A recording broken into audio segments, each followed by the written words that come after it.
Well,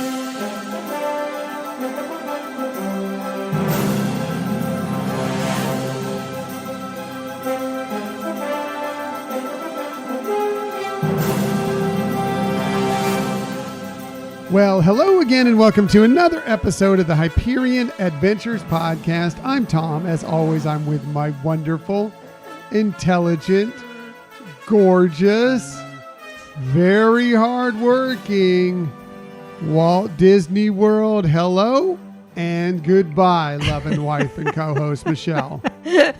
What an interesting introduction. Thank you, sweetie. Is it though? Yes. And hi, everybody. Hello, everybody. So good to have you with us. No matter what the introduction was, thank you for coming along. And hopefully that did, well, if you wouldn't hear this, if you turned us off at that point. But if you stuck through it, credit to you for getting over that first obstacle where I threw something weird and crazy out there. What? You? And happy Father's Day to you, sweetie, and to all the dads listening to the episode. Yes. Happy Father's Day to anybody celebrating on this day, the fathers, the father figures, everybody in your life that is a father. Happy Father's Day. It is. We are recording this episode on Father's Day, Sunday, June 15th, 2025. Welcome to it. Hopefully you've had an amazing day. Hopefully you're having an amazing day, depending on when you're listening to this episode. Exactly. Yeah, I've had a great day so far. I'll talk about that in a moment here. Thank you for joining us today. You know, we have a really great main topic of the week. We're going to recap a lot of our stuff that we did out at Walt Disney World last weekend. Yes, a lot of interesting stuff, new stuff, and stuff we're saying goodbye to. We'll get to that in a moment. But before we get to that, you know, we are the Disney podcast of positivity. And that means we like to focus on those high moments, those wonderful moments, those positive moments from the week that was. We call it My Favorite Thing from This Week. And when we do this, well, of course we start with Michelle because she's fantastic. She's great. She's wonderful. All things good in the world. You know, she does the best research. She definitely has the best lists, and she always has the best My Favorite Thing from this week. So, Michelle, what was your favorite thing from this week? Well, thank you, sweetie. I guess I should have really let you do your favorite thing of this week first because it's Father's Day. But since you've already given that big intro, I'll just lead into it. So I guess I had a couple really high moments of this week. One, I guess, is what this show is going to be talking about, our experiences from last weekend. So I think that encapsulates a lot of my joy from this week. But also, I was able to, my dear sweet mother-in-law gave me a very generous gift certificate, a gift card for my birthday. And I was able to go to the Disney store online this week and make some purchases that were really fun with that. And so I got to replace my backpack with a new one that is Star Wars themed, Hoth. It's light blue and some white trim, and it's really pretty, and it'll go with a lot of things that I wear that are blue. And a orange bird water bottle holder that can also hold like your cell phone and stuff like that, which I think will be really convenient for the parks. Both of these things were on sale. And then on top of that, got to use the annual pass discount. So it was pretty significant savings and really fun to get those. Yeah, you got a bargain, and there are two adorable things. A couple lounge flies, the standard backpack, right? And then, yes, the little water bottle carrying case at Orange Bird. Orange Bird is always adorable. So, yes, you made a couple good buys, including, I have a feeling, my Father's Day gift, which is my favorite thing of this week. One, Michelle just treated me well for Father's Day, but she got for me a don't know if you've ever seen it, but it is a statuette of the signpost that kind of directs people through the Walt Disney Studios in Burbank. So there's a spot in there it's famous, it's classic. It's a corner, and it has this classic signpost, points to ink and paint and Mickey Way and everything else right there on Pluto's corner. And it is it is a wonderful statuette that now I need to find a place for, along with so many other things that we have in this house. But it is amazing. And thank you, sweetheart. I really appreciate it. Sure. And that one was like a steal. I mean, that was like 40% of what it was originally being sold for. So great deal. So thank you for pass holder discounts. Thank you for pass holder season. What do they call it? pass holder. VI days. pass holder. Yeah, VI season. pass That's what it holder. is. Yes. Yes. Yes. So, yes. Anyways. And there's a couple other things. They are going to be peppered throughout this show. So we'll get to those later, including, yes, everything we did this last weekend. Some amazing things happened, both heartwarming and heart-wrenching. Yes. But before we get to all that, we got this from Charles from the Conversations podcast. He sent us a note to our Gmail account. He said, "Hello, Tom and Michelle. I think it's time. It's been almost 40 years since the release of Stand By Me, and the question still hasn't been fully answered." So this is the quote from that movie. "Mickey's a mouse. Donald's a duck. Pluto's a dog. What's Goofy? What say you?" says Charles, and he wants to make sure you know it's just Charles and not Pat. He wants to have Pat. He is not a part of this. Anyway, you have a thought on that? Well, I mean, I think they did obviously a blend of things. In general, he has human qualities to it, the way he walks and that he can talk and everything. And, somehow bringing in a dog. I mean, his character had the name Dog, D-A-W-G, in the name when he first appeared on screen. So I guess he's kind of a blend. Yeah. Okay. That's a good answer. My answer, I'll just go, it's Disney magic. It's Disney. Don't worry about it. But I'll also say this, if you want to look at it a little more technically, I'm going to go with he is kind of an evolved dog. Yes, he is a dog, but he's an evolved dog. Just like kind of humans are evolved primates. I'm going to kind of go with that yes, Pluto is still like a dog that goes and chases sticks and barks and everything. Just like maybe an ape or a monkey or whatever is. And then, Goofy is more like the human version of a dog that is evolved into the different species. That's what I'm going to go with. But really, it's Disney magic, and don't worry about it. Well, fortunately, I don't think Charles is worried about it. But I do think it's a great question. Right. It is a great question. And I've said this during our Ask Us Anything show. Yes, we have a show every single year where you ask us questions. It's specifically meant for you to ask us questions. Yes, we do.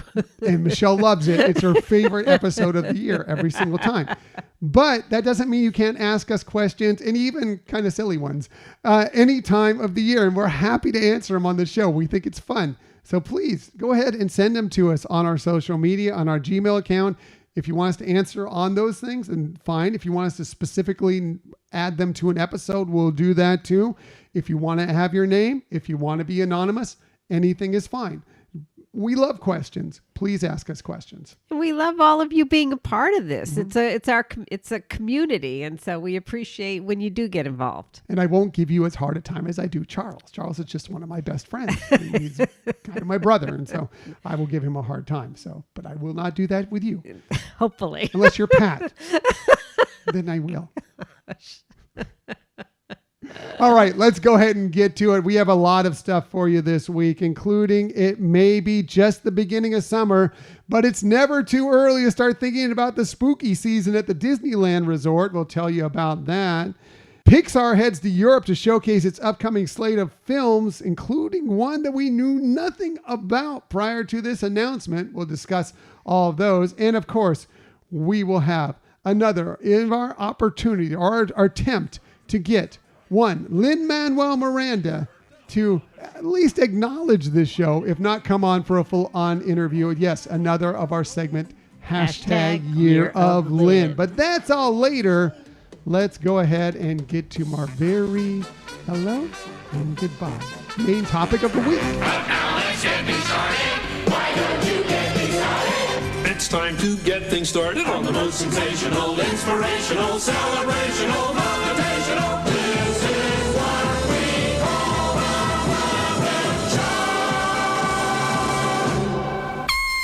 Show. Yes, so for this week's main topic, we were blessed to get out to the Walt Disney World Resort just this past weekend, June 7th, a bit of June 8th as well, to experience some new things and say goodbye to a beloved attraction, right, Michelle? Right. There's some new experiences that are being offered for guests at the Walt Disney World Resort, and as you said, a beloved attraction closing. And in between all that, we had quite an adventure of trying to experience two of those things. That we're excited to talk about too. There is some extreme adventure involved going here. Quite a story. We'll get to all of that. So let me just talk about how this came about. As soon as we heard the announcement that the new Villains show, Villains and Fairly After, and The Little Mermaid, a musical adventure, the two new shows at Disney's Hollywood Studios were going to debut.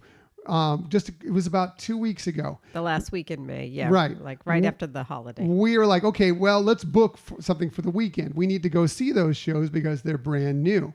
Then they announced that GO82 was going to be opening up at EPCOT with the new Spaceship Earth Lounge. That was happening the week after. So we pivoted a little bit.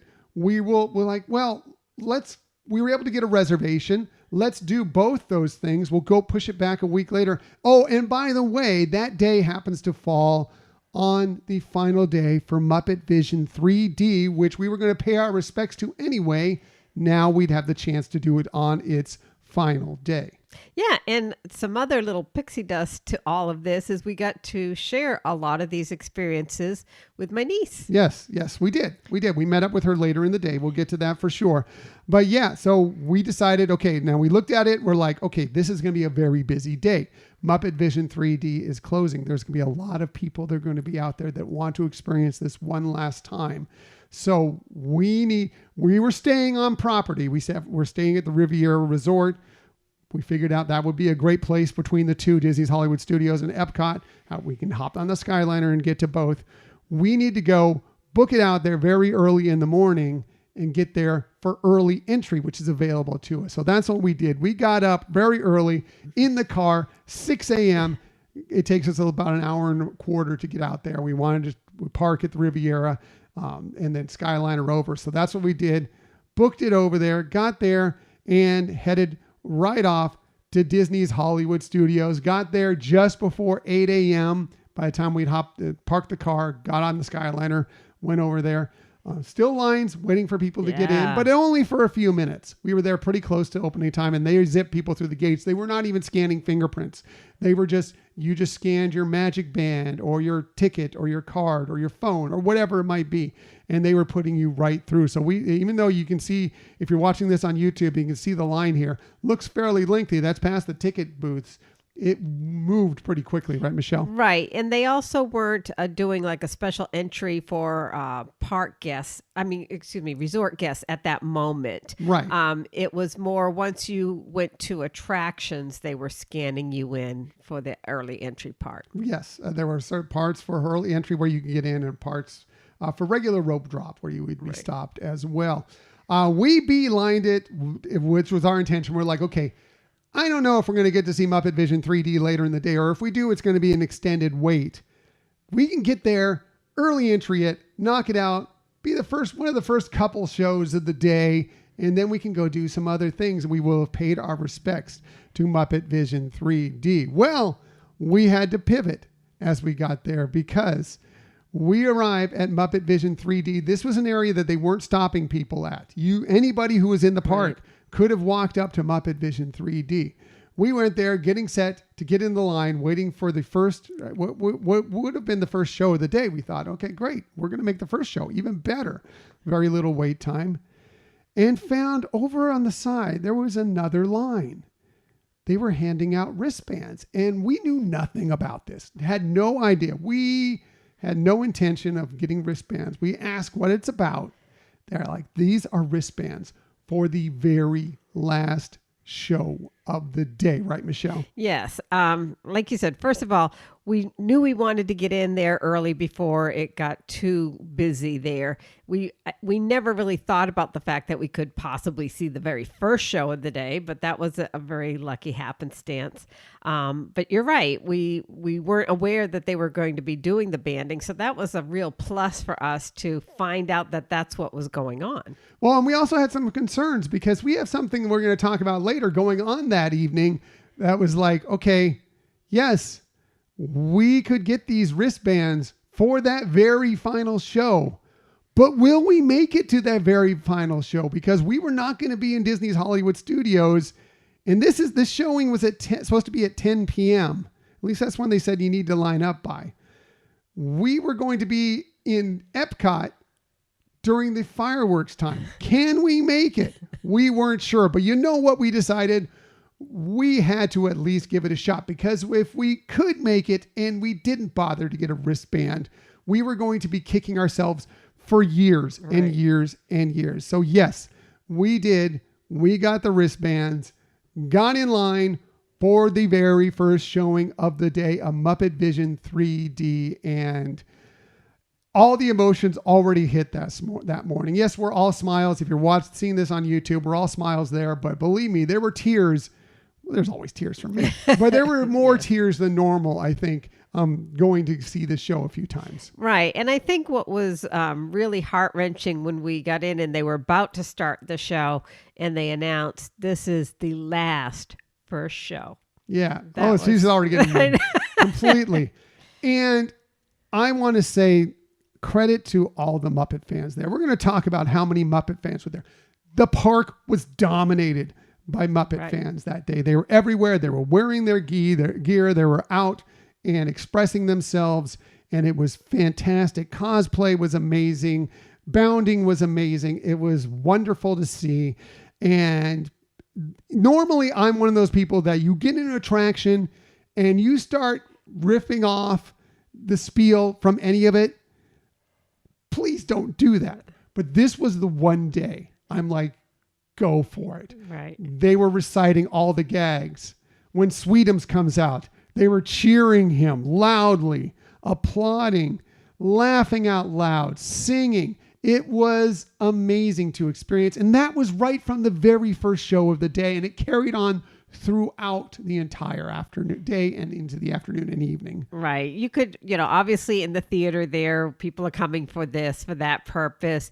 Even in the queue, just waiting to get in, there was a lot of positive energy. But like you said, throughout the day, just walking through the park, you could feel it no matter what you did. Like we did Indiana Jones, and it was like you could still feel that there was a new energy in the park that day that you don't typically get to feel. Probably because there were so many people in the park. There was a lot of energy because that's about as full as I've ever seen Disney's Hollywood Studios. I know there have been other days when it's been packed. I imagine the first day, Star Wars Galaxy's Edge, some of you that were there for that at Disney's Hollywood Studios, probably similar. But I at one point the parking lot was as packed as I've ever seen it. Right. When we were taking the Skyliner and we were watching it at one point, we were watching the last two rows fill up of the entire Hollywood Studios parking lot. Yeah, I don't believe it ever reached capacity. I don't think they ever cut people off completely.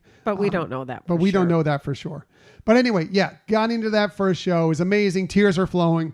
Fantastic. And that was all we were hoping to do. We're still not sure whether we're going to make that last show, but we have the wristbands in case we can. So we will revisit that later on. Next thing we do, we're trying to figure it out. We do want to go see a new show, but we might also do something else because we were there. It had just been rope drop, so actually we were still before rope drop. We were still just a little bit before.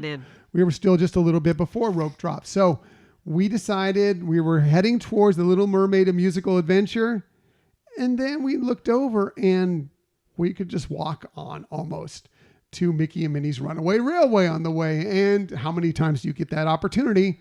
So Michelle's like, let's take advantage of that. And we did, right, Michelle? Right. Yeah. I mean, that was one where you had to be a resort guest at scan in. They had already set up a queue, was lined up already for once the park officially opened. But for those guests staying at the resort, you could just walk on. And we really, literally, as Tom mentioned, we walked through the queue very quickly. There wasn't, any delays, and we were on the train. Right.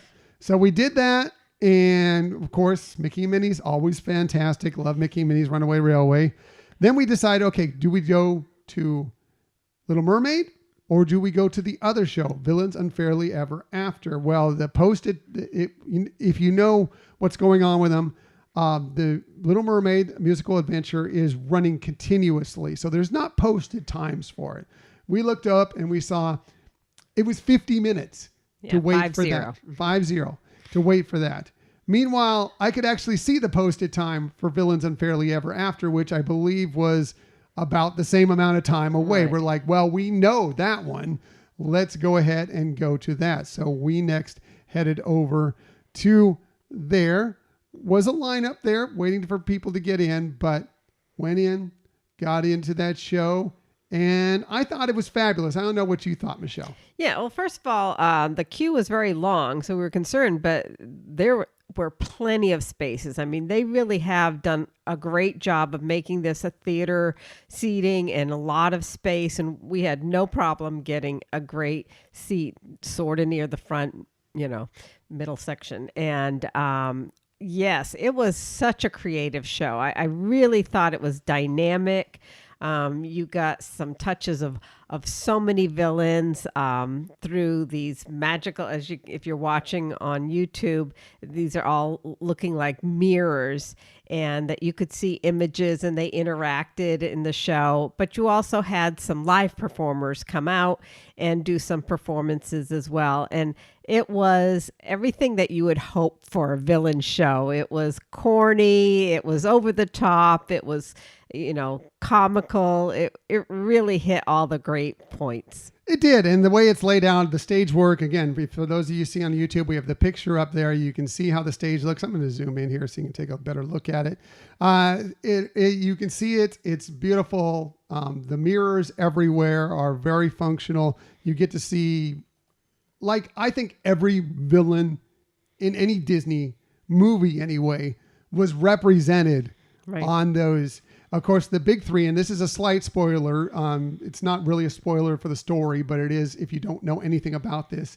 The villains that you see live action they are Captain Hook, they are Cruella, and they are Maleficent. Thank you. I don't know why I was blanking on her. She's right there on my screen. Maleficent. They are the three that do take the stage live action. Otherwise, you see some things going on within the mirrors, including a couple others that have a little bit bigger parts than some of the others. Basically, the idea is who is the most misunderstood villain. And again, spoiler alert, I'm going to tell you the most misunderstood person on that stage is the poor magic mirror. Right. Yeah. But anyway, I loved it. I thought it was a fantastic show. It's a show I'll be going back to regularly as long as it still exists within Disney's Hollywood Studios. The theater, if you don't know where the theater is, it's next to the Rock and Roller Coaster where they had the Lightning McQueen Racing Academy for the last several years. It's right there. And it's really, it is an enjoyable show, and I highly recommend it. It could be a little scary for younger kids, I think. I mean, I don't think it's truly frightening, but it could be a little scary or a little overwhelming. But other than that, I think it's a fantastic, fun, interesting, and wonderful show that you should definitely take in during your visit. Right. I agree with you 100%. I mean, first of all, if you've been to the Lightning McQueen show, this theater has been very much renovated. It does not seem like that at all. It's a nice theater in the stage area. It's very impressive, first of all. Each of those, like you're saying, each of the characters coming out and the magic mirror himself has such a strong part in the story. Huge part. It's really good. And they also get audience participation and things. And you can, again, feel the energy in the room that people are really enjoying this because, people love villains, right? Yeah. We've talked about that on our recent villain episode. Yeah. But yeah, it was really fun to watch for sure. And if you do have a favorite villain, you're going to see it somewhere in there. Maybe it's more to the forefront. Maybe it's just little bits of them. But they are, like I said, every villain you can think of. There were some I had forgotten about. Right. They show up with them, except for Elsa's father. I don't know what.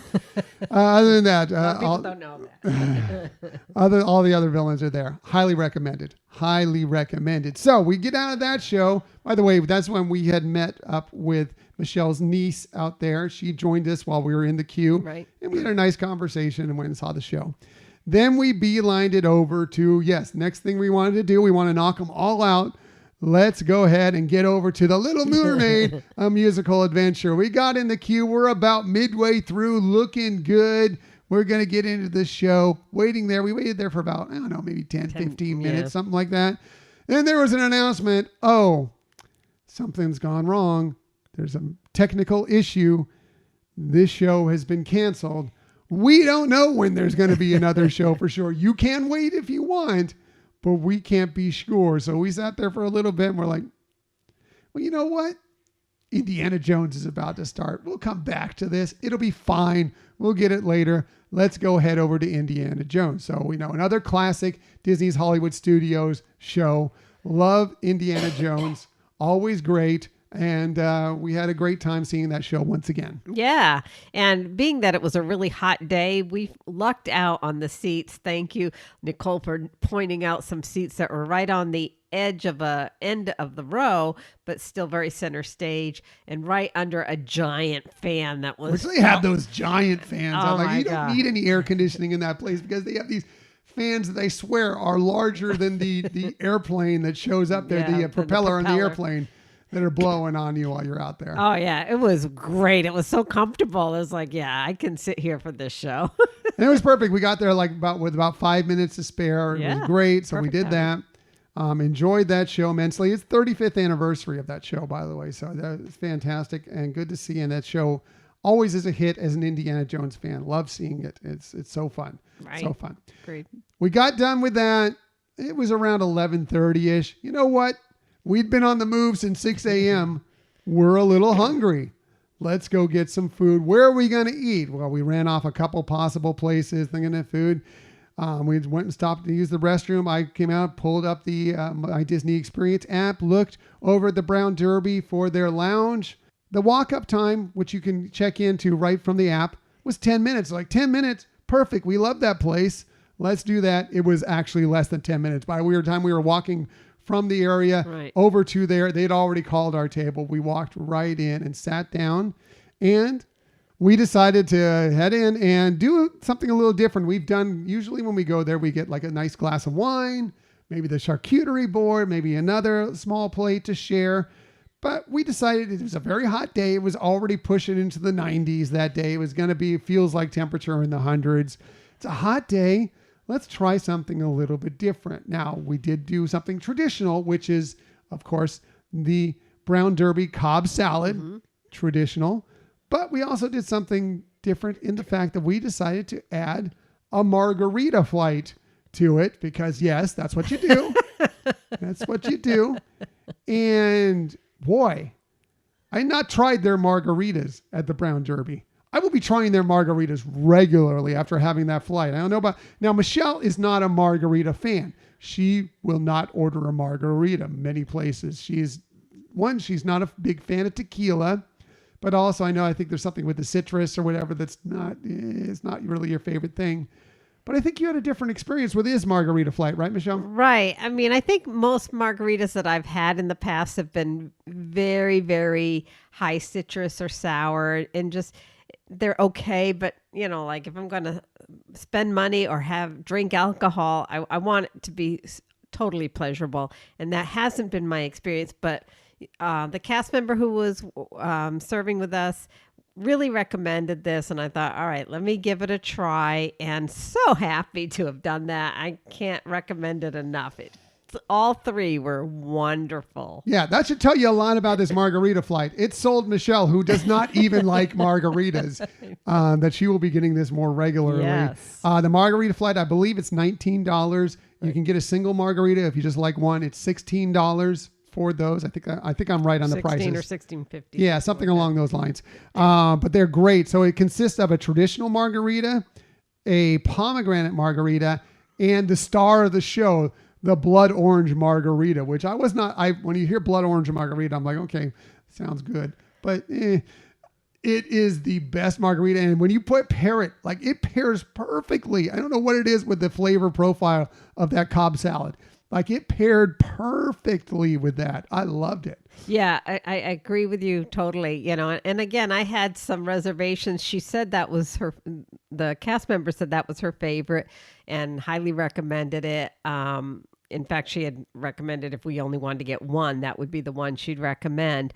And, over at the festival, one of the festivals at EPCOT, and I don't remember which one, but they typically have a mimosa flight, and one of them has a blood orange mimosa, which is good, but of the other mimosas, it's not the star. In this case, it was the star. And that was before I paired it with the salad. I liked it the best before I even took a bite of the salad. And then I took a bite of the salad and had a sip of it, and it was like, it just sang. Right. It was beautiful. Loved it. Will be definitely, whether I get the flight or just that blood orange margarita in the future, it will definitely be happening. But salad was great. I think your only issue with the salad was maybe it was overdressed for how you like it. I think you would ask for the dressing on the side. Right. Yeah. I wish I had thought about that. Yeah. And that's me in general. I don't like a ton of dressing on my salads. And so I think that was my only issue with the salad, that it felt heavily dressed. Always recommended to do that, especially if you're not a big fan of a lot of dressing, to go ahead.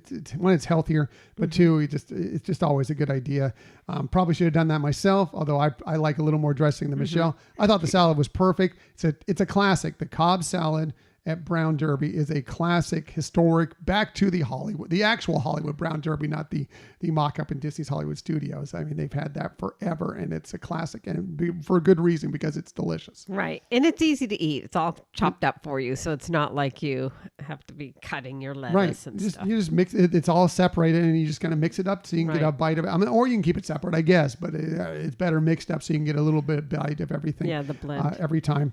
And perfect on all this, the margaritas, this salad was perfect on what was a very hot day. Right. Yeah. Agreed.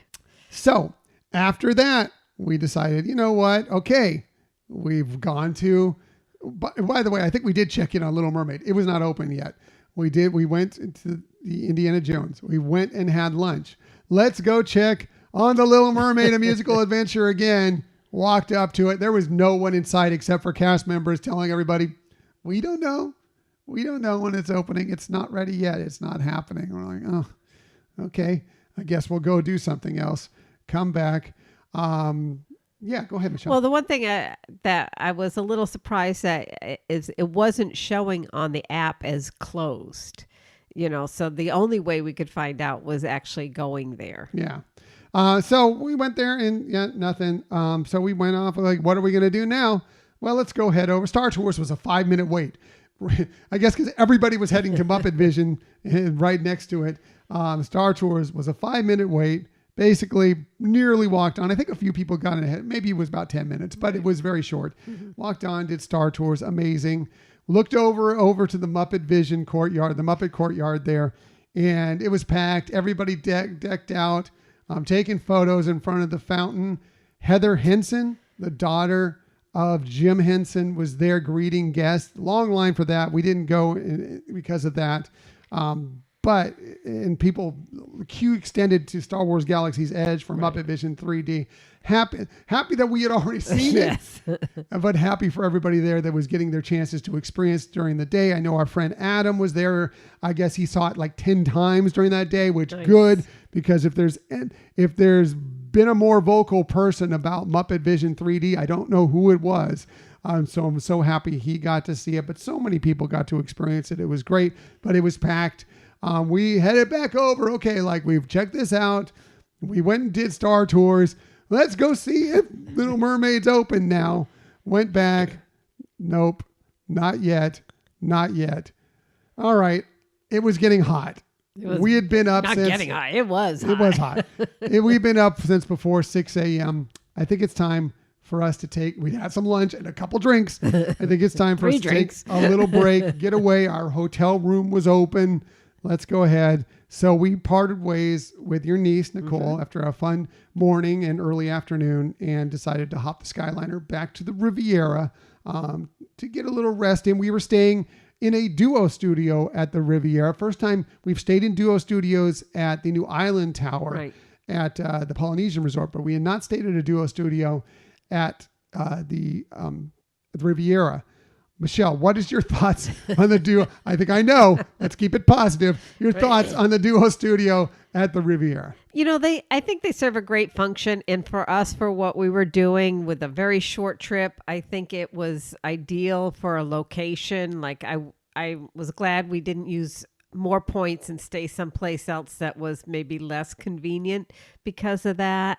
And considering we made these reservations pretty short term, it was lucky that we did get that. So I think convenience wise, it was a great room. It's pretty. We were on a high floor.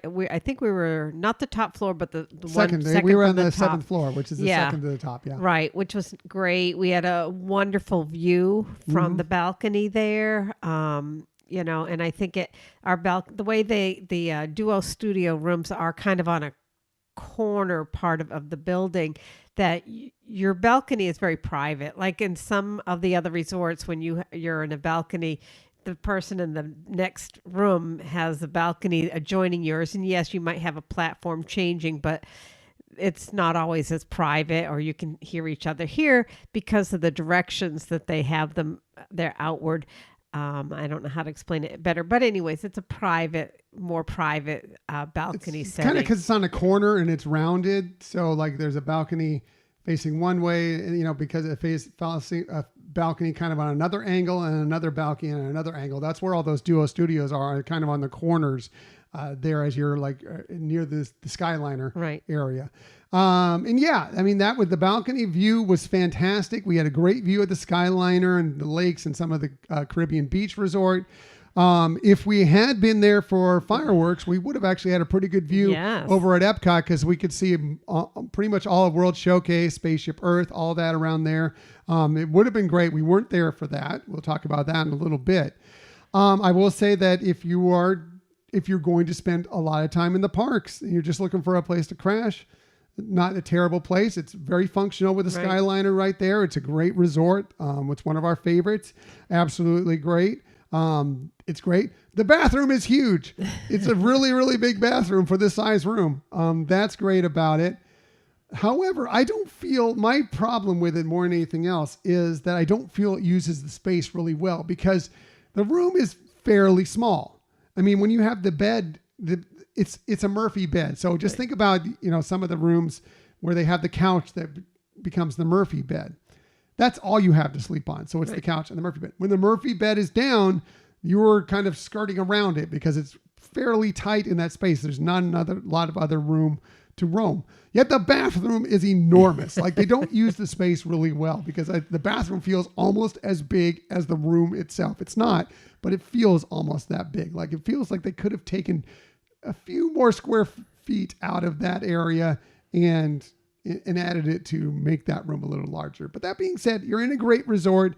If you're spending a lot of time in the parks, it's not a bad way to go. Right. Yeah. I think part of it is we've been spoiled with so many of the other deluxe studios that we've stayed in, even at that resort, that, like you said, the use of space, it was a little disjointed. Like even what you normally get as like a wet bar, you had some of the supplies like the toaster and some like paper towel and things like that was in one bookcase, and another bookcase had the coffee. So it was a little, and the coffee one wasn't near where the sink was. So it was a little disjointed in that.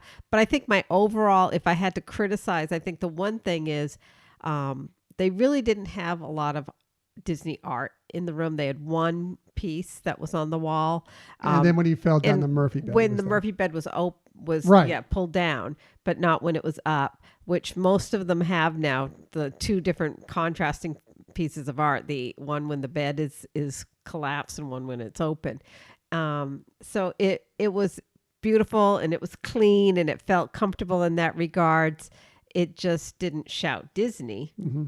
Which, I mean, if you go through the Riviera, there's great artwork throughout it. I don't think it always shouts Disney at you. I think this resort was kind of created before. There's been a more change recently where they're adding much more Disney into the rooms, because I think they've asked people, and people have said, we want Disney in our rooms. Right. So they've been adding a lot more. If you don't, this might be the great place for you. But there is still plenty of Disney throughout the resort. Just, right. I don't know if it was the wall space, because they also have to have the television there. There's not a lot of wall space there. And along with the bookcases and everything else, there isn't as much place to put it. But I still feel, I agree with you, that they could have put a little bit more into it. And they had some really impressive touches, like the chandelier in the bedroom was, in the main room was beautiful. A glass chandelier. It's, kind of nice. I'm glad we got to experience it. I don't think we'll be doing it again. Right. You never know. I'm not going to never say never. It was not a terrible experience. It's just not necessarily for us, I think. I found the Duo, and we weren't even huge fans of the Duo studio at the Island Tower, but the space was used much better within that smaller. And again, these are rooms, they're Duo studios because Duo 2. It's only 2 guests that are supposed to be in that room. You're not supposed to be trying to fit a whole family in that room. Right. So yes, okay, not that much space in it, understandable, but it still felt like there could have been a little more room to roam within. Right. I mean, I think with that, for us, again, we do spend time in the room. You know, we're usually back in the room fairly early when you consider what most things are going on at the parks and stuff. So I think we tend to spend more time in a resort room. And that's why I think this one is better suited for people who are just, like you said, going to crash, you know. Although we spent less time in this room than we expected, but we did at this point, as we mentioned, we were out on the road, 6 a.m. We were pretty wiped out from the heat, from a couple drinks, a little food, everything. Yeah. And it felt good to getting a shower and getting all that sweat washed off. So we got a little bit of a nap in. Michelle, a little bit. I think I crashed much more than Michelle, but we got a bit of a nap in. Got up and then we decided, what do we need to do next? Well, we still need to go see that Little Mermaid show. So we were going to try and do that. Michelle, we were both feeling a bit hungry. We knew what we were getting at Geo 82 was going to be different. We'll discuss that in a little bit. It wasn't going to be the full-fledged food, like you're going to have a full meal, more snacky stuff. So we kind of needed a little something. So you're like, well, let's go ahead and go to Disney's Hollywood Studios, an easy Skyliner hop before we go to EPCOT, and we'll see if we can knock out that Little Mermaid attraction. So we get there, get into the queue for the Little Mermaid. It is open. Yes, it is open, but unfortunately, the line was very long. It said 50 minutes, and we were there, and we're gauging on it. Michelle went and asked a cast member, like, from where we're standing, what is the likelihood we're going to make it into the next show? Because we have a reservation for a certain time period at EPCOT. Are we going to make it? Yes, we would make it, but is it going to be like an unnecessary rush? Plus, we're trying to get some food in us and everything else before we get there.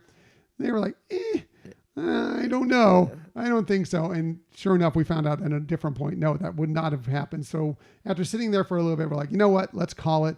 Let's head off to EPCOT and go ahead and just get some food. We stopped the fish and chips. We were going through the International Gateway. Fish and chips right there. Fish and chips, always a hit. Mobile order, perfect. There was a table right there. Got that and enjoyed that. It's a nice fish and chips, of course. Yeah. It was. Sometimes the pieces are larger than others, and I think this one we were very fortunate to have more larger pieces. Right. So. Other funny story about this is that, and while we gone back to the room, we received a direct message from a friend of ours, Natalie, who we've been trying to connect with for a few years now, usually at Run Disney events in the parks around them. And for some reason, we just keep missing each other all the time, missing each other. And she was like, surprise, I'm here. We're having a girls' weekend. We're here. We'd love to meet up with you guys. And I'm like, oh, great.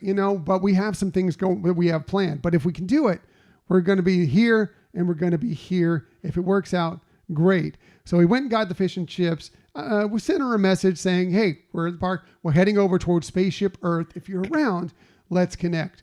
Walked over. I did not hear back from her. Walked over there, went into a shop, used the restroom, came out, and without still a response, there she was right in front of Spaceship Earth. So we called out to her and had a nice first meeting with Natalie, who is, by the way, one of the hosts of the Stride Sisters podcast. You should check out that show. Great show if you love Run Disney or if you're interested in all and possibly taking on Run Disney. Great show. And she's a fantastic person. It was fun meeting her and her friends. Yeah, it really was. I mean, again, we were commenting how you couldn't have tried to plan it better, that we just ended up in the same part of the park, same place at the same time. Like you said, we had been kind of in general communications, but no times or specific location meetups planned. We just happened to be on the same spot at the same time. So that was so fun. Yeah. So it was very random. Got together with her. Like I said, had a nice little And it wasn't a long conversation, but it was about 5-10 minutes out there. And then it's like, okay, we got a reservation we need to get to. So we started walking over to GO82. And by luck, they were trying to get in there too. They were trying to do a walk up. Unfortunately, they didn't make it for a walk up, but it's always worth trying because you never know. It's always worth asking just to see if you can get in. Unfortunately, they didn't make it in, but it was so great to see them. Had a nice talk with them. Good to meet them all, and moved on.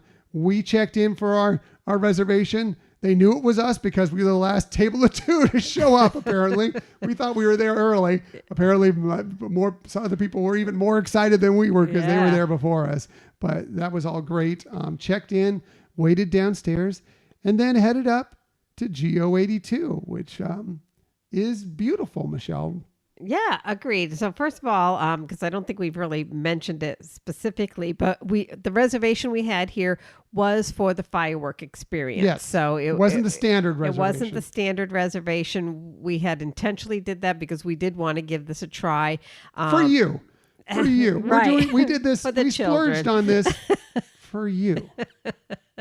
But anyways, it's just, you could just tell again when there's a new lounge especially, but new restaurant, you can always tell with the cast members, they're excited. I mean, this had only been open, I think, 3 nights, 4 nights, maybe. Yeah, it was like very on the new. 5th of June or maybe the 4th of June. June. We were there on the 7th. Yeah, so it had only been open a few days prior when they first opened. And everybody's just so wonderfully warm and inviting, easy to talk to, fun to talk to. And they have a nice kind of process. Like we checked in and they're like, okay, it's a little crowded in the waiting area. So this is more space down here, so they really help guide you along and point some great things out as they're doing it. And we met some nice cast members while we were just sitting out there and just talking with them. And that was really fun. And it was great. Eventually we got to go up, get in the waiting area. They gradually were bringing people into their tables. I think everybody that was there at that point was for the fireworks experience, just like we were. It's pricey. This experience is pricey. Just that's, part of this going in. We want to let you know about that. And we're going to tell you whether or not we felt it was worth it. Yeah, we're going to tell you whether we felt it was worth it as we go on. But we're happy that we got to try it. Right. Now, when you first, again, as they're bringing you in, what's really great is this place has so many amazing nods and things built into it that just shout Spaceship Earth, shout Epcot, very nostalgic type elements throughout it. And they really help highlight that so you don't miss things, right. Which I thought was a great, like sometimes when, somebody's walking you to your table or whatever, they're just walking you through. Here they, stopped and made sure they pointed out some things. Right. And I'm going to show you one of them here. I'm not sure it's going to come up in this picture that you're going to be able to see it. I wish I had taken a better picture of it. But for those of you on YouTube that are seeing this picture, you can see Michelle by that amazing Spaceship Earth geodesic wall. That's fantastic there. But if you look at the ground, there's a little sparkly in the ground there. So they told us walking in that was where World Celebration is now. There used to be this sparkly ground out there. They'd actually taken it and placed it within this lounge to kind of have that nostalgia, have that little moment, that little piece of what you remember about older Epcot within this space, right? On the way into the lounge, right? Just as you're entering, and like he pointed out to us at the time, the pattern of the sparkles was going along with the beat of the music. Mm-hmm. He said, but sometimes when it's just kind of like guiding you, it's going in a pattern that kind of helps walk you through in that direction, But like as Tom's mentioning, this hallway that you're going through inside the lounge has that wall that very much is the same pattern as Spaceship Earth. So you feel very immersed into this experience, that it is a special, really higher level of lounge. It is beautiful. It's well decked out. In the waiting area, there's some wonderful photos or artwork of Spaceship Earth there. And you go inside. You can see, if you're watching this on YouTube, the picture on the right there, I'll have all these lamps. You can see it from the outside too, and you can see it from the concept artwork and some of the artwork that has been posted on Disney Parks blog. these lamps that are basically points of light that kind of look like spaceship Earth that are all over the place. And from the right angle, there are many, many hidden Mickeys within this because of the way they're round and different sizes and everything. But it's beautiful. The space is beautiful. The bar is fantastic. I would be happy to sit at the bar sometime and enjoy a small plate and a cocktail up there as well, or a glass of wine. Great. What did you think about the layout of the lounge? Yeah, I think it was beautiful. I mean, there's not a ton of seating, so you can definitely understand how it is challenging to get a reservation in there. It is,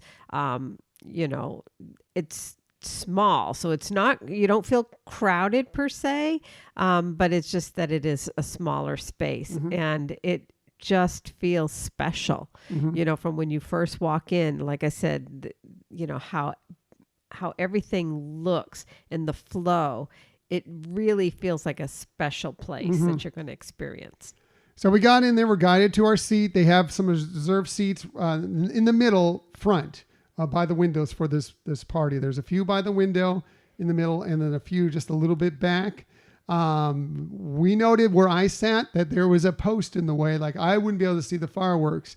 And another table had opened up and we asked about it. It was by the window.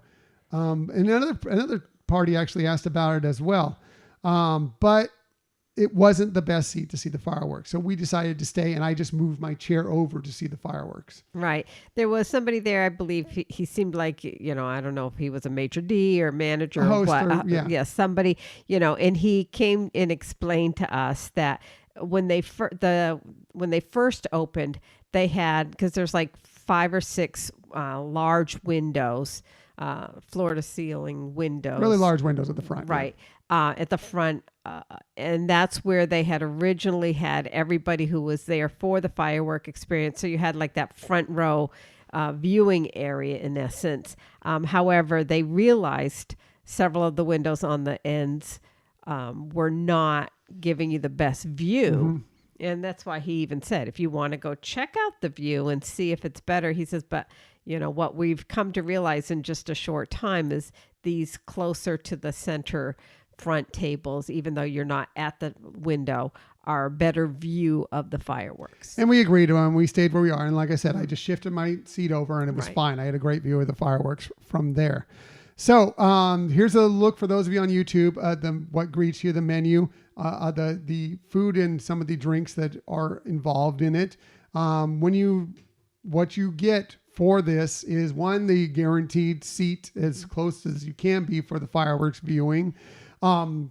Free-flowing booze, which I'll talk about in a little bit, which may be the best part of this.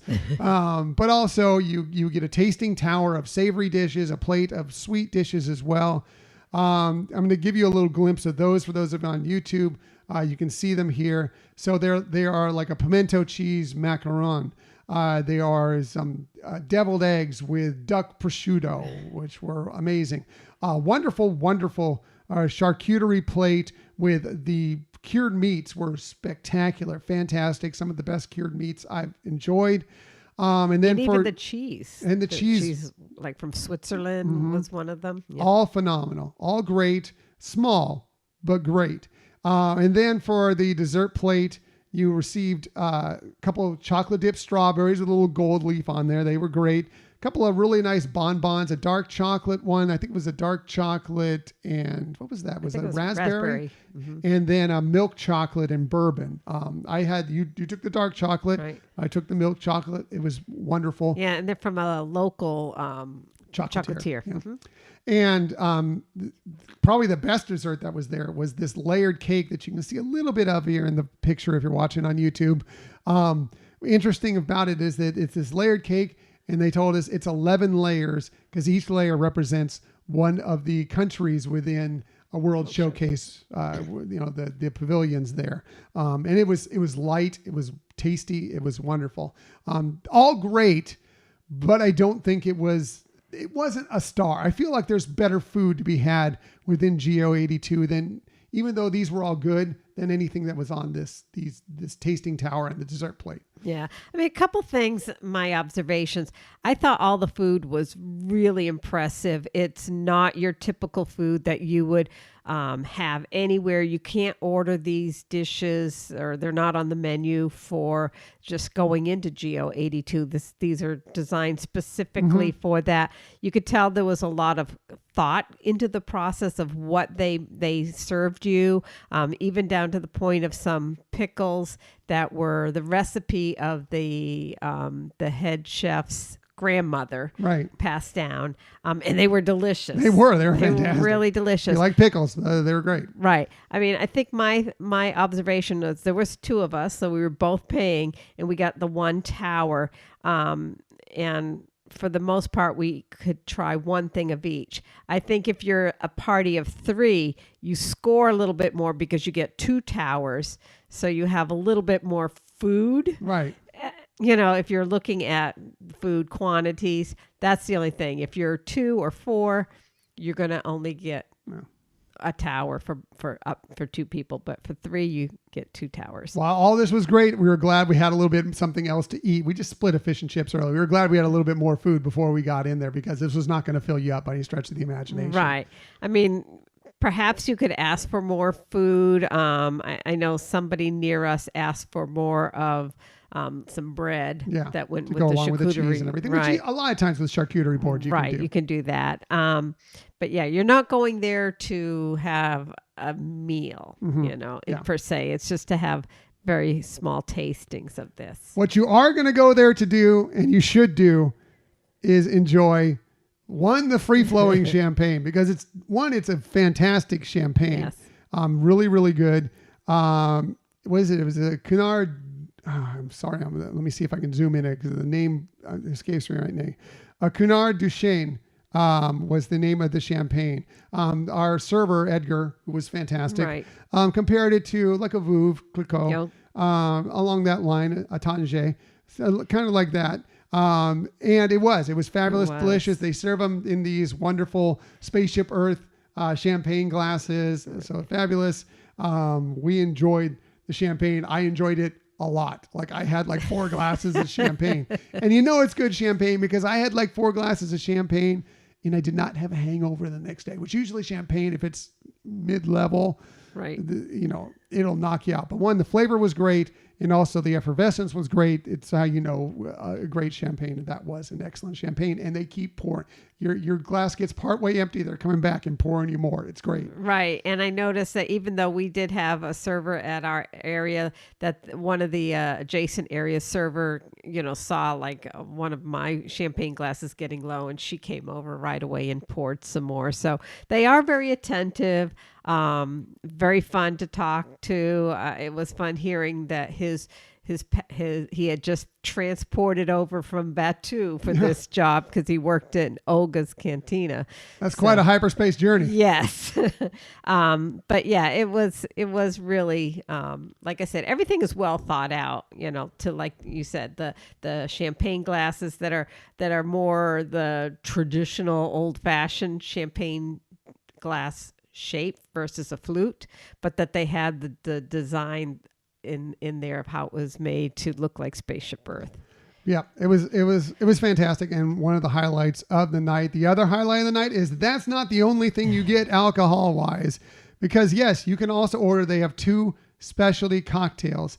It is a golden old fashioned, which if you're watching us on YouTube, you can see the photos here. Or I think it was called a shimmering margarita. So Michelle had another margarita. No, after having 3 earlier. She had another margarita that night. I had the old fashioned because Michelle's not the biggest bourbon fan, which neither am I. But I wasn't going to turn down the opportunity to try this when it's included in the price, with a very expensive price. I was going to get it. And we tasted both drinks. I enjoyed both drinks. What did you think about? I know you had the margarita, and you're not a margarita fan. What did you think of this one? Right, I thought it was good, and I tried your bourbon drink. It was good. I love that they had the ice cube. Let me see it. I don't know if you can see it here, but the photo I'm putting up on YouTube right now, you can sort of make it out. Zoom in a little bit. Yeah, but the ice cube has in the middle of it Spaceship Earth, basically, designed in the middle of the ice cube. Yeah. Right. Yeah. With the cocktails, if from the previous shot, if you saw, they're not really full, like filling to the top. They're full-size glasses, but they're not filling them to the top. So, which I thought was good, because then, if you decided you wanted to just stick with the champagne, then you could. They also had a non-alcoholic cocktail that meant to try, but slipped my mind. There was alcohol. I I'm know. not going to get the non-alcoholic one. By the way, look at these glasses. They're going to come up again here in a little bit. Now, the other thing about this that that Edgar pointed out to us is the color of the bourbon drink Oh, yes. represents the original artwork. The original coloring. Coloring and arts, concept art for Spaceship Earth, whereas the margarita carries the color of the current Spaceship Earth. So they're themed very much. Right. So. And by the way, we did see some other people. Like I saw somebody get a beer. Just because those were on the menu, it didn't mean you couldn't at least ask. Again, it's always good to ask if there's something else you could have as well. But those were the ones they specifically named and we wanted to try them, and we did. The only reason I only had one old fashioned is because I knew there was something coming up that we needed to handle, and I'd already had 4 glasses of champagne. So Michelle did have a second margarita. Yeah, but I didn't drink. But you didn't. Yeah, I only had a glass and a half of champagne. Yeah. Just a few sips of the second one, but I didn't also have as much of the champagne. Although like you said, it was amazing champagne. Definitely great quality. So we did see the fireworks. What did you think about getting to see the fireworks there, the view, and everything involved with being there for that? I have a lot of thoughts on this.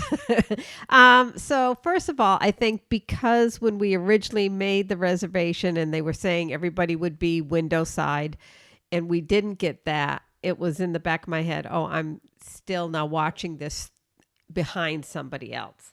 But that being said, I was glad that they had given the thought to say, okay, you're not going to get the best view if you are sitting in one of the other areas. I think one of the things to confirm you're more likely to get a window seat is being a party of 4. Mm-hmm. I think if you're a party of 2 or 3, you're... Although we did see a party of 4 that did not right. get a There window was seat. only one, but the other ones... And we did see a party of 2 that had the best spot. Right. So, but I think you have a better chance that way. The other thing is, going to this, you got to realize this area is not the best to watch the fireworks anyways. You're going for more of an experience of being in the lounge, trying these very sophisticated small plate offerings and the alcohol or non-alcoholic drink that goes with it. You're going for that because even though we did get to see the fireworks fine and they pipe in the music and everything, again, if you want to see that show, that's not the place to go. Like if you've never seen the nighttime show, Luminous or whatever they're going to have, maybe if they change it again, that's not the best location. But when you're in that lounge, that you are getting the best view if you're doing the package. Right. So yeah, I thought actually to me, the view was better than I expected at the fireworks. I thought you can't see a lot of the other stuff, the water displays and some of the other things that go on during that show of Luminous. But, the music does play in there. They do dim the lights, contrary to what some other websites want to tell you. They do dim the lights, and you can see pretty well. It was better than I expected. It's not, if you really want to see the show, it's not the place to see the show. Right. But it was better than I expected. But I enjoyed it. We had a great seat. It was enjoyable. Now, as far as value for this thing, it is not a good value, in my opinion. Just everybody, it's subjective to everybody. To me, you may think it's a great value. It was not a great value to me. It's a bit too pricey for what you get for this. I think if they knocked it down $30-$40, it'd be about perfect. You do get value in the amount of alcohol. If you really want to go crazy with the alcohol, you can, because you do get value in the alcohol. I think the food, I would have rather sampled some of the other dishes that they have at GO82.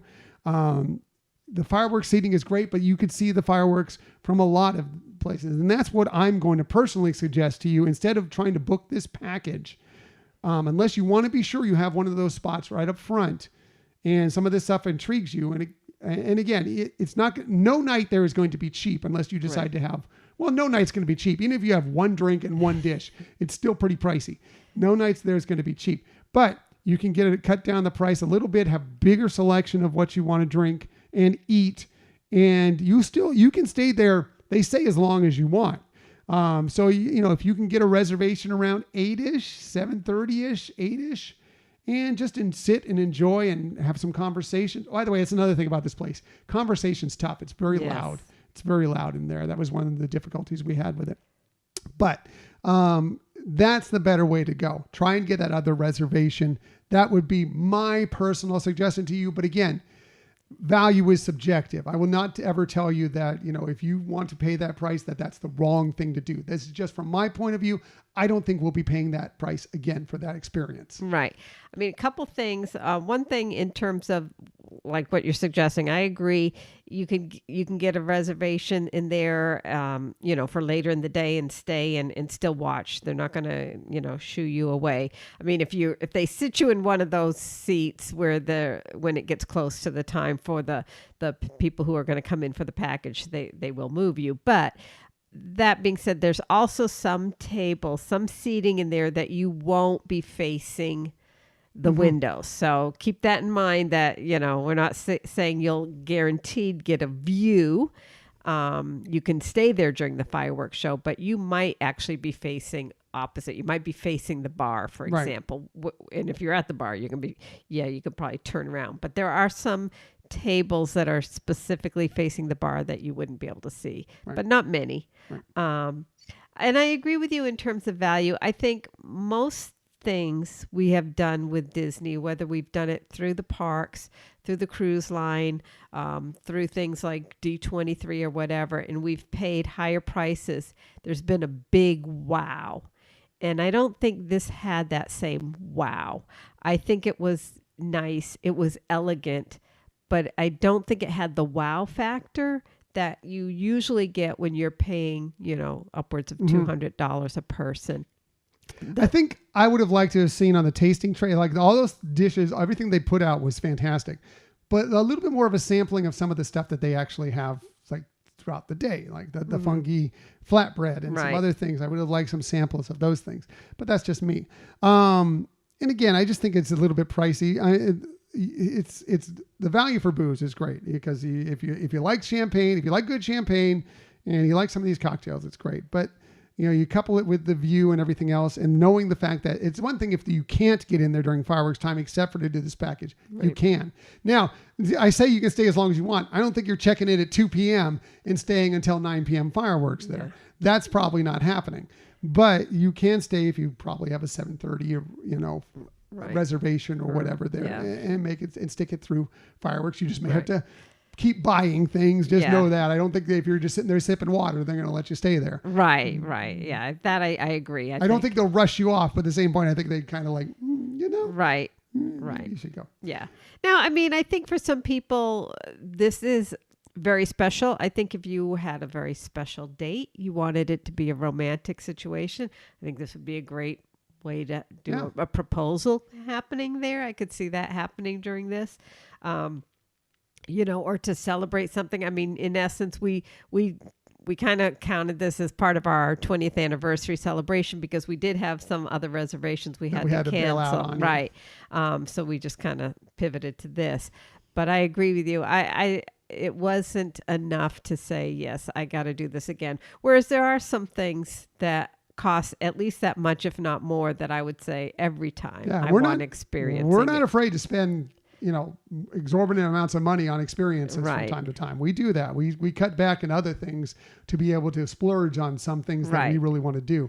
It just wasn't for us as far as everything involved. I mean, I think if one of the things in which they wouldn't do is if only the people who were there for the package were there, then that might, because then you would have felt, okay, we're an exclusive party. Right. But it just felt like everybody else was there too. Right. And so where was the exclusiveness of this other than these, 6 or 8 tables? Right. And I'm not going to say I didn't enjoy it. I did. Right. I enjoyed it immensely. It just, for the price point, like I said, if you knocked about $30 off of that, we'd do it again. But for the price point it's at right now, it's a little bit more than we like to do. But we will be going back to GO82 because Right. we did like most everything about it. And we do want to try some of the other dishes, some of the other Yes. drinks that they have, all the other stuff going on. So we will be going to GO82. Now, back to what we were discussing earlier. Now, we weren't sure. We got those wristbands from MuppetVision 3D for that last show. But we weren't sure we were going to make it. For one thing, we spent an exorbitant amount of money on this package. And we're like, okay, we don't want to cut that short because we knew it was going to be pricey. And we don't know how long it was going to extend, what was going to go on after the fireworks were done, which was from 9 to about 9:20, I want to say. Right. You know, even if we leave right when the fireworks are done, can we make it to Disney's Hollywood Studios for EPCOT? We weren't sure about any of those things. Right. And it's funny because when we first checked in at GO82, the person there at the hostess there checking in, he said, I see you have wristbands for MuppetVision. He goes, I'm going to hold good thoughts and feel optimistic that you're going to make it. But we all discussed that it was not going to possibly be able to be accomplished. One thing we decided during the day is like we were, as much as we really wanted to see the final show MuppetVision 3D, because we could not back out, because we were spending so much money on this, we were not going to sacrifice this. Luckily for us, that once the fireworks are done, you could have hung out longer. You could have enjoyed some time. They did offer you another drink if you wanted one. You could have enjoyed some more. But we decided we were done. We have something else to get to. Let's get out of there. Right. And they weren't, although they offered another drink, they weren't trying to necessarily say you could get more food or Right. even order food, because I think the kitchen had already been closed. It was just, if you want one more, the cocktails or something before you leave. And they weren't pushing us out though too, because Right. No, we're not in anybody's stretch of the imagination. In fact, Edgar said, sit back and relax, let the crowds leave before you Right. actually leave. It's just that you weren't going to have anything else provided. Which we might have done, except for we had something to get to. So going back to this picture of Michelle in the hall, we beelined it out of there, but we had to stop on the way out because remember those glasses that we showed you earlier where we had the cocktail served in? I don't know if they're still doing this, but at least for the first few days of this, they were giving you out. We each received a glass, which made it a little bit better value. Yes. One of those glasses on our way out, which was really, really nice and a nice treat at the end of it. But that wasn't going for just us for the fireworks package. That was going for anybody who was visiting GO82 during that time. Oh, really? Yeah, everybody was walking. People were walking out when we were sitting down there. Received those as well. That's Remember right, yeah. She told us, she's like, "Don't worry, you're going to get one of these too." We didn't know idea what it was. Right. And we were like, "Great, we love free stuff. Take it." And that's what it is. It's one of those. We each have one of those glasses. Yeah, that is GO82 glasses. which is nice because it's a nice heavy crystal. The bottom of it is, and we were going to try to show it to you, but when we brought it out, it's really hard to see because it's clear glass. But the bottom of it is like raised pattern that looks like this pattern on Spaceship Earth, and it is engraved saying GO82. So really nice. Really nice glasses. Again, they were just giving those out. I don't know if they're still giving them out or if they've stopped giving them out, but they were giving them out to people early on. Excuse me. So we grabbed those. That made another complication, by the way, which I'll get to in a bit. So we beelined out of there, started heading towards the exit, towards the international gateway of EPCOT, which we were swimming upstream because everybody at the same time was leaving Luminous, going the other way. So we're swimming upstream, trying to get through that. Finally get to the international gateway, get through. Over on the right, there's the Skyliner. It's got a huge wait time. Over on the left, there's the friendship boats. Not as long a wait, but still a pretty long wait. And those friendship boats stop at various different locations. And so we decided, you know what? We've done this. We're Run Disney participants. We've gone between these two parks before. Time to put our best Run Disney in action. And we didn't run, but boy, did we walk at a fast pace from EPCOT all the way to Disney's Hollywood Studios. It's about 2 miles, a little over 2 miles when you talk about all the way from Spaceship Earth to MuppetVision 3D. Yeah, I know. It was one of those things too, because during the day, once in a while we were talking about it, like what would be an efficient way? Like, should we park at EPCOT and then we can go park over at Hollywood Studios. Although when we were taking the Skyliner back to our resort and saw that Hollywood Studios was packed, we thought, oh, that might be tough to do. And I don't know if it would necessarily save time. But that was an option in addition to, one of the other transportations. And it wasn't until we were walking that I even said, you know what, we could have splurged on a minivan, which would pick you up. We already splurged enough. I did not need to spend any more money that night. It's kind of like door to door. They go to the resort and pick you up and take you directly to the front of the line. So it would have saved time for sure. But at that point, to try to arrange that, we knew we would be waiting anyway. So our only option was by foot to really, I remember so many times thinking, are we going to make it? Keep looking at the watch. Are we going to make it? Because we also knew we had to go through security as well. So. Yes, and which was complicated even more because now suddenly we have 2 glasses in our backpack that were like, is that going to be a problem when we get... Michelle had already gotten stopped through security when we went through EPCOT for some reason in her backpack, but she still doesn't know why. Right, they didn't even know why. Right. Is this going to complicate things? But yeah, we were trying. I'm watching the watch. We're walking fast. Like we're walking at it may have been a 14-minute pace. Like we were booking it there. It's hot. We're sweating. We're getting there. We get close. I can see Disney's Hollywood Studios in the distance. I'm like, we're almost there. She's like, I don't know if we're there. I'm like, we're almost there. We're going to make it. We got through with about 8 minutes to spare before 10 o'clock and whizzed through security. Security didn't stop at glasses. Whatever stopped Michelle earlier didn't bother him this time. Whizzed through. They when we got there, they're like, slow down. You're going to make it. It's okay. It's going to be good. We still beeline just the same all the way over to the MuppetVision, the Muppet Courtyard. And that's where we had to figure out, okay, there's still people lining up for MuppetVision 3D, and there's the wristbands. We found a cast member. They directed us to where we go. And we could finally take a break because, yes, we did make it to the line, waiting to go into that very last showing of MuppetVision 3D Adventure. A mission accomplished. Yes, but it was scary along the way. Like I said, I think I mentioned to you when we were doing it at least 3 or 4 times. Do you think we're going to make it? Do you think we're going to make it? Because I kept looking up and it seemed so far in the distance. And I was like, oh, I just don't know. And like you said, with the challenge with glassware, because I know like there's certain areas, like I know like at Disneyland, at downtown Disney, you cannot have glassware going in. And I'm not sure the rules over at Disney Springs, but it was just like that was one of the things too. Will we get to security and be stopped right at that moment because you have no place to put these glasses? Right. So we got there just a little bit before 10, which they said to line up by 10.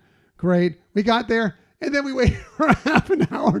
We could have made it there. I don't know how it would have been to try and get into the park after 10 p.m., but we had actually plenty of time, which is good because we needed to cool down a bit because we've been trekking it a bit, relax. But it was just, again, another amazing, wonderful feeling to be there with all these Muppet fans for this. Everybody was high-fiving each other and people were singing songs, and it was an amazing, amazing energy, as Michelle was already expressing earlier. Yeah, and I know a lot of times you can be standing in a queue for a Disney event, and even if it's something very exciting, like something with D23 Expo or whatever, you still are hearing a lot of people in the queue who are rumbling or upset about something here or there, and that wasn't the case here. People were just excited.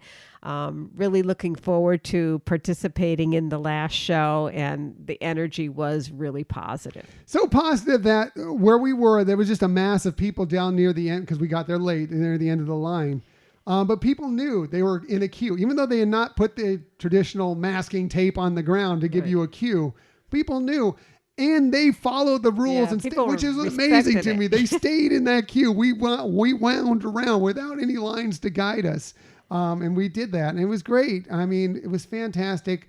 Got into the theater, and we were there near the end of the pre-show. So we're like, oh, we missed most of the pre-show, which the pre-show to me is just so amazing and fun and fantastic. And then they're like, guess what? We're going to show the entire pre-show again for everybody in here because not everybody got to see the first run through, and everybody erupted and cheered because it is fantastic.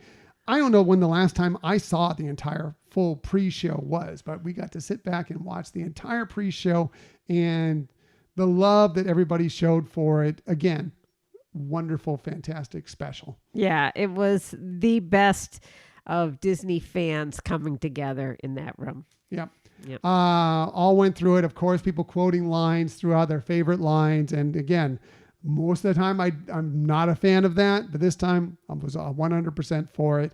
Everybody should take it in and enjoy it. And for sure, if you want to shout out your favorite line, your favorite gag, your favorite joke, do it. And no problem with it. Got into the show and absolutely tears were shed during that from everybody in that show. Yet it was laughter. It was all the emotions, all the emotions for this amazing show, for its last showing. The tears, the laughter, the hooting, the hollering, the yelling, the uproarious applause for Sweetums when he comes out, all the gags, everything. Man, it was beautiful, fantastic, and heartbreaking all at the same time. Yeah. It was, like you said, just a wonderful experience that people got to share together at that moment, in being together.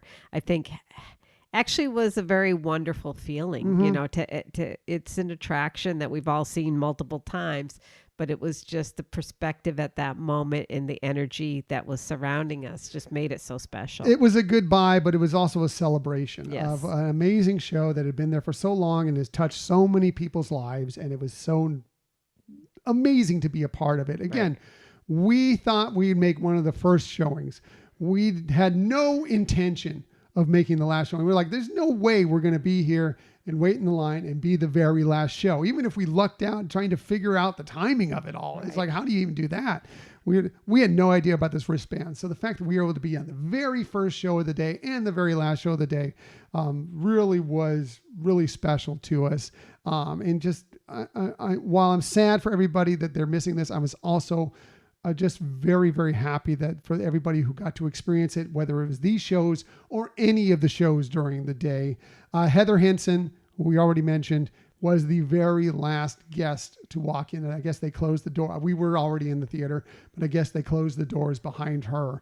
She was the very last one in, which is totally makes complete sense and is fantastic. But amazing. Again, everybody just had quite a time. I really can't even describe it. Right. But it was amazing. And that show, I can't describe how I grew up with the Muppets. I grew up watching the Muppet Show. I love the movies. I love it, and I'm not going to lie to you and say that every time we went to Disney's Hollywood Studios, we went to MuppetVision 3D. We are not. We did go there regularly, but it was not like a must do every time. But every time I did that show, I was just astounded by how great it is, how all the characters are almost all the characters are represented really well in it. And it's Jim Henson's last piece of art that he got to put together. And so just hoping that there's another life for it at some point down the road. Right. Yeah, agreed. It is unfortunate that I don't think as generations have gone on that the exposure to and love of the Muppets continued. But I do think in this moment, in this time, we were very fortunate, very unexpected, like you said, all around. Our goal was not to be for the last show, and yet we got that experience. And and the same thing of would we make it to the very last show? Really didn't have never crossed our minds going in that day. Yeah, didn't think about doing that. And then even though we had the bands and we knew we would qualify, we didn't ever really truly 100% believe we were going to make it there. And it just shows the magic that you can experience at Disney where unexpected things can happen and just bring you joy. As much as a tragedy it is that attraction is going away. Hopefully it's going to exist somewhere else, but that it's going away for now, as tragic as that was, it was also so amazing. It was such a wonderful feeling. It was Disney magic for us to be able to make it there and be able to experience the whole thing. And then the Disney magic, the Muppet magic that came through to the crowds throughout it all. We left the theater. People were still hanging around because they didn't want to leave this wonderful space within this park and see it. They were trying to, like, we do need to do things here. They were trying to kind of not forcibly, but like you need to kind of keep moving. More so than usual, Right. I think that they were. Well, they knew that people would just stay there forever I because know. no one wanted to leave. I know. They were even like, okay, this restroom that's right next to it is closed. You cannot Yeah, go the in Royal that Flush. room. Yes, you can't go in there. So I get it. They were trying to get people out, and kind of going back to what you were saying. Yeah, sad that it was going, but I think, like I took my sister Helen not too long ago to it. And I think once it was announced that it was going to be closing, anytime you went there, you just felt more of an excitement, more happiness about it. Whereas other times when you went in, it was like, okay, how much of this crowd is really interested in the Muppet Show versus just trying to get out of the Some air elements? conditioning. Yeah, unfortunately, that's a sad thing, but Yeah. it is a true thing that is kind of what was going on there in and the last few years. Yeah, of that and it was attraction. always very empty. So, I mean, but this, if you've had a chance in the last, let's say 30 or maybe 2 months, it was probably a really wonderful experience for you to be able to do that because it was different energy than what was happening before. And again, applause to all the Muppet fans that showed up that day. Woo-hoo. You showed up, you represented, and you were amazing and wonderful and warm. And it was a celebration of an attraction that we all love. I'm going to dearly miss. Yes. Know you're going to dearly miss it. We all will. Again, hoping for another life somewhere. Just keep a good thought for that. But in the meanwhile, you keep the memories close to you that you had with this attraction. And we have so many, but this will also be one that we'll always keep with us Right. Till the end of time. Right. And congratulations to Disney for allowing the cast members to have special viewing a couple days very later. So, even though we were part of the official, guest experience, I know there was some other things happening later, but this was the official park guests experience last day.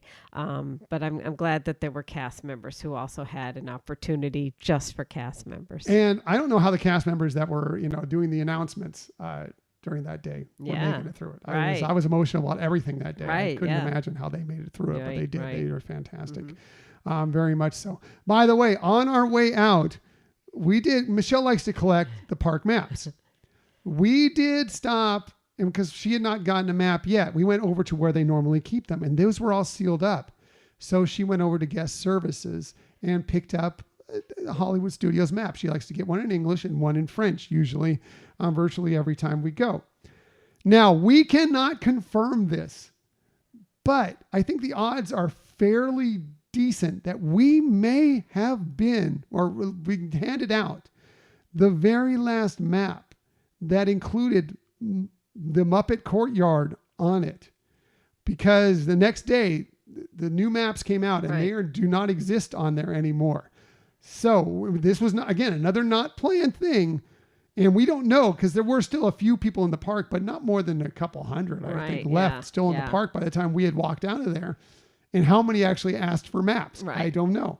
Maybe some did, maybe some didn't, but there's a fair chance that we got the very last map that was handed out that had Muppets on there. And so that's kind of cool as well. Yeah. And so if you're somebody who has kept some of these guide maps along the last, 30 something years, and you have something, a special keepsake now, because that part of the park does not show up anymore. And we did go back there the next day because, yes, we still had not seen The Little Mermaid. So we did. We didn't do much the next day. We were worn out. We were absolutely exhausted. We were planning to be back right after fireworks, pretty much. We were going to sit back, relax, probably be back in our room by 10 p.m. Not, out at Disney's Hollywood Studios till after midnight. We got back to our room. We were tired. We slept in. But then we did head back to Disney's Hollywood Studios to see The Little Mermaid, a musical adventure. Right. Well, let's also point out when we were leaving Hollywood Studios, so trying to get only back, half the Skyliner only was working. half the Skyliner was working, so we were able to go from Hollywood Studios to like the Caribbean Beach, Caribbean Beach, but then they no longer had the Skyliner working for going to the Riviera and to EPCOT if you had and Epcot, yeah. And so they told us there was a shuttle that would come, but it didn't have like a specific routine, and they didn't know when the next one would be, that it could be, 20, 30 minutes. So we decided to do more walking. Only a 5 minute. It wasn't a bad walk. But it was just so funny to go It's actually a nice walk. Yeah, Caribbean Especially Beach. since we were booking it like we were earlier in the day. From Caribbean Beach to Riviera. So we definitely got our steps in that day. So I think that helped. We burned off all the booze. Yes. Maybe that's why I wasn't hungover. I don't know. But it was funny because, we got to our room just minutes before midnight. Yeah. So, but it was great. The whole thing was great. But yes, we did go back. We were like, we were going to get ready and head back home the next day, but we did still have that one thing to do. We did go back to Disney's Hollywood Studios. We did go and see The Little Mermaid, a musical adventure. Once again, it was a 50-minute wait. It was still a long wait. Did not get into the first show, but we did get into the second show. Saw it. What did you think about that before we close this out? Yeah, I thought it was great. I thought it was very brilliant, colorful, and the music was, we love the music, but the performers were amazing with it. Again, their use of puppetry is always, to me, very impressive, and that they use different technology. They definitely upped the game on technology in this show, where it was very fluid to go from technology to live people and puppetry. It was very well done. Yeah, there's only two actual actual stage actors in it, stage characters. Ariel and Eric are the only live action ones. There are puppets within it that you'll see, and what they call digital puppets, which are kind of basically CG animated characters, which show up on the screens about. But it was beautiful. The music was fantastic. The one we saw playing Ariel, the woman we saw playing Ariel was phenomenal. Great singing voice. Nailed all her impressive. Songs. I'm going to go on a limb and say I liked it more than the villain show. I love the villain show. I liked the Little Mermaid show a little bit more. It caught me a little off guard in that regard. I did enjoy that show so much, and I can't wait to see it again. Because I maybe it was just the wait and finally getting to see it. I don't know, but I thought it was phenomenal. Yeah, I mean, I thought it was great too. I think, I don't know why, if it was just because of the different days that we were seeing it, putting them side by side. I like the villain show a little bit more. And it's not what I expected. I expected it to be the opposite of that. The villain show, I feel like I could go back multiple times and catch different little details. I do agree with that. That would be intriguing to me. And so I think that's why I would put that one a little bit more. Okay. I get it. I liked them both. I will be going back to see both for sure. 100%. There's no question about that. Just the Little Mermaid, surprise, surprise. I'm a Disney princess at heart. The Little Mermaid show. And again, that was a surprise to me. I thought the villain show would be more my favorite. I like the Little Mermaid show a little bit more, but they're both phenomenal and both worth your time when you're at Disney's Hollywood Studios. Check them both out. So that was our trip.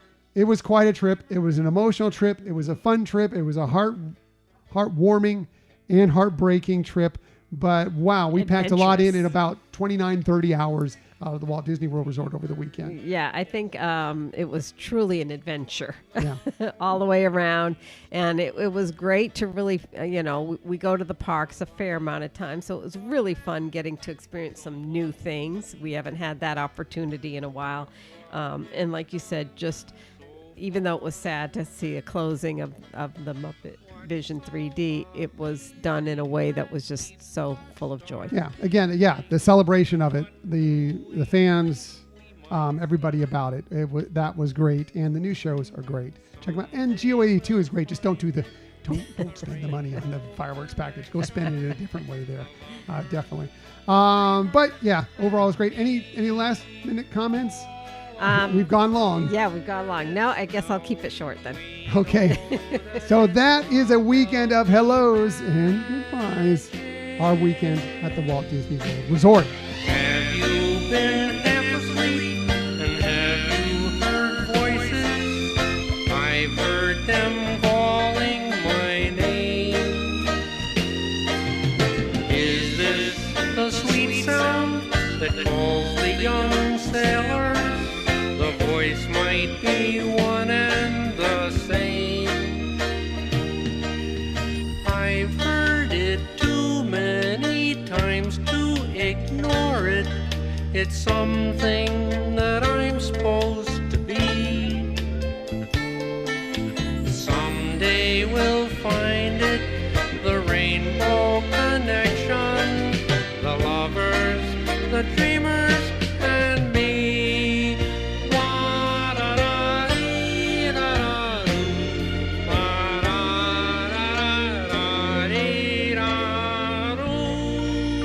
yes, quite a weekend, quite a lot of stuff happened while we were out at the Walt Disney World Resort. Again, MuppetVision 3D. Thank you for all the memories. But we've gone long because we had so much to do. So we need to move on through this quickly. Before we get to the Disney stories of the week, however, we're doing this little thing where we're trying to get one, Lin-Manuel Miranda, to at least acknowledge this show, if not come on for a full-on interview.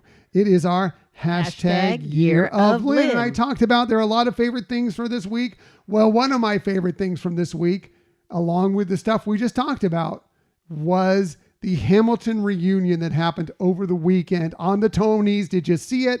If you didn't, it was amazing. You missed out, although I believe you can find it on YouTube. It's probably in a lot of places, maybe even on the Hamilton website, but it was crazy, crazy good, right, Michelle? Oh my gosh, yes. And I think it's also on Peacock that you can, the whole Tony Paramount Plus. Paramount Plus, the whole Tony and you can fast forward to about an hour and 20 minutes in or something, and that's where that is if you want to check it that way as well. But yeah, the whole Tonys was fantastic. But yeah, I stayed up late just to see that, and I was rewarded because it was nothing short of spectacular. And Lin, by the way, took to Instagram to tell us a little about how the whole thing came together. He put this out on Instagram and said, Sunday night's Hamilton, as in 10 for 10-year anniversary performance, began a few months. Not only 10, he's on the $10 bill. There you go. Yes, she derails me completely. I'm trying to motor through this. Anyway, it began a few months ago with a challenge from Jeffrey Seller. He said, it's a 10th anniversary. I think you have to do more than one song for the Tonys, and it should be special. I don't know what it is, but you'll figure it out. A few days later, this is Lin saying, I had an epiphany in the shower. We start with Ham and Burr at the top of Nonstop into a medley, and then morph into History Has Its Eyes on You into the end of Nonstop. We convene the cabinet, so Nonstop is the bread, and we just have to figure out what goes in the sandwich. It writes itself. Andy, without missing a beat, said, yeah, Lin, but it doesn't stage itself. He said, Andy is a genius. This restaging was also genius, and we don't talk enough about that. He said that we discussed the highlights we'd want to see with Alex Lacamoire, put together a rough demo of the medley. Paul Tazewell, who, by the way, won a Tony that night, worked with Sarah Law and Jacques Lemer and began pulling black variations for new outfits. David Corrins created a light plot with Daniel Brody to elevate the work. He mentioned, rest in peace, Howell Binkley, who did the lighting for Hamilton originally. Went back and forth until we had it exactly right. Then we went to the cast. Andy went into pre-production on Monday. We rehearsed Thursday, Friday, and Sunday of last week. Thursday vocals with most of the cast. Friday we got up on our feet. We added Leslie and Groff. Sunday morning dress rehearsal. Then we added Anthony. The joy was indescribable. The joy continues. I always dreamed we'd get everybody back in the room together. Never dreamed how much more fun it would be with nothing to prove and everything to celebrate. Grateful to all of you. Here's to 10 more years. An amazing run through of what they did. Now, if you haven't heard this thing, it's a mashup of these songs. You already mentioned Nonstop, History Has Its Eyes on You. It also has My Shot, Schuyler Sisters, Guns and Ships, You'll Be Back, Yorktown, The World Turned Upside Down, including the specific Hercules Mulligan part, The Room Where It Happens. As I mentioned, History Has Its Eyes on You, and back into Nonstop. It's phenomenal, fantastic. And here's just a few of the highlights from it. Not the entire thing, but a little bit of it. Please welcome, 10 years later, the original company of Hamilton. After the war, I went back to New York. After the war, I went back to New York. I finished up my studies and I practiced law. I practiced law, Burr worked next door. Angelica, Eliza, and Peggy, the Schuyler sisters. I'm taking these clothes by the flames, making red cloaks, better with blood stains. Yet I'm never gonna stop until I make them drop over, no matter scatter their remains down. Watch me engaging them, escaping them, and raging them out. No one has more resilience or matches my practical, tactical brilliance. Really? Da da da da da da da da da da da da da da da da.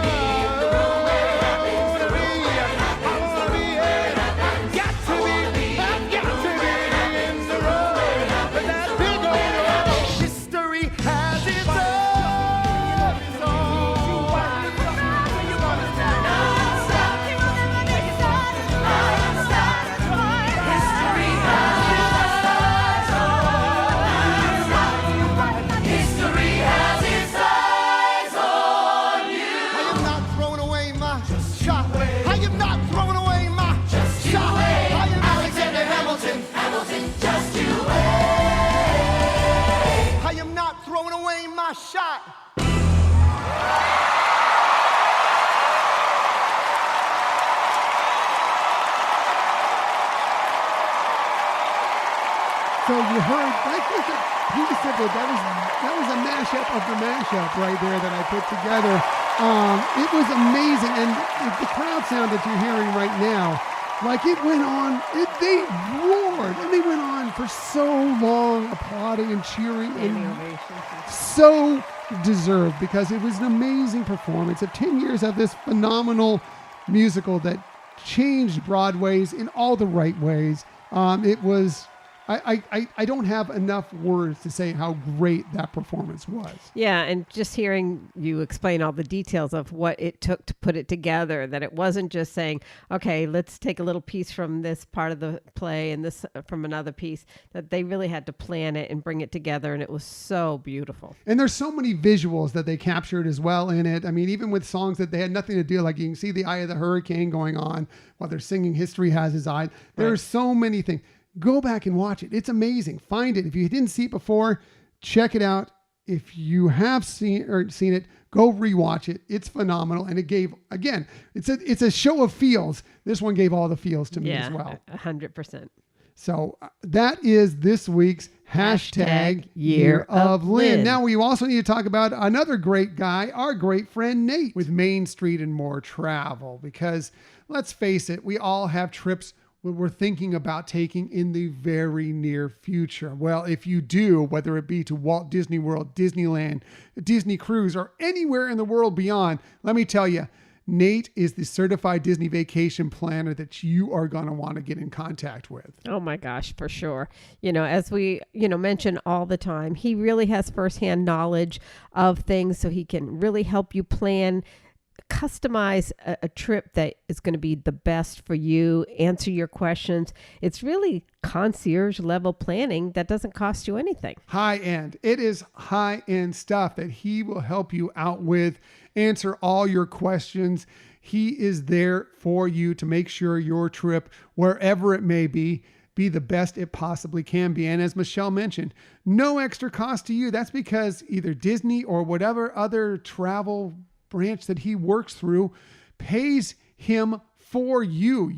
What you end up paying is exactly what you pay if you did all that work yourself. Only you can save that time and just relax and enjoy and let him set it all up for you. Right. And you know what? He may even be able to save you some money from you doing it alone, because he is on top of all the deals and steals that are out there. Yeah. I mean, there's never a guarantee, but let me tell you, if there's a discount out there, Nate will find it for you. So what you got to do is go to distripsandmore.com, fill out the form there, and just contact him, talk to him, tell him what you want to do, and let him get to work for you. Right. So as Tom mentioned, once you fill out that form, Nate will be back in touch with you to start that planning, but be sure to tell him that Tom and Michelle sent you. Yeah. Again, that's Nate with Main Street and More Travel. All right, let's go ahead and get to the Disney stories of the week. I just have a couple for you, but it's good because I'm going to run through them really, really quickly. And I'm going to start with, it may be just the beginning of summer, but it's never too early to start thinking about the spooky season at the Disneyland Resort.